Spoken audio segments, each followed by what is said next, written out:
अंगणवाडी सेविका, महिला मदतनीस तसेच होमगार्ड कोतवालांच्या मानधनात महायुती सरकारने भरीव वाढ केलेली आहे। अंगणवाडी सेविकांना 15,000 रुपये तर अंगणवाडी मदतनीसांना 8,000 रुपये मानधन देण्याचा निर्णय सरकारने घेतला आहे।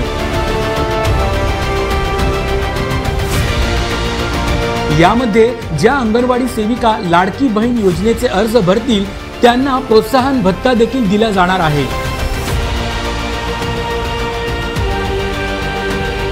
याकरिता राज्यभर विशेष 4,860 शिक्षकांच्या पदांची निर्मितीही केली जाणार आहे।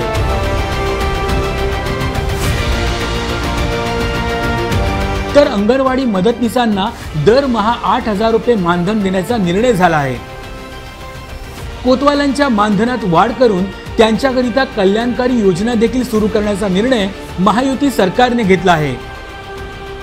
त्याशिवाय होमगार्ड आणि कोतवाल यांचा कामावर असताना मृत्यू झाल्यास त्यांच्या वारसांना अनुकंपा तत्वावर नोकरी देखील देण्यात येणार आहे।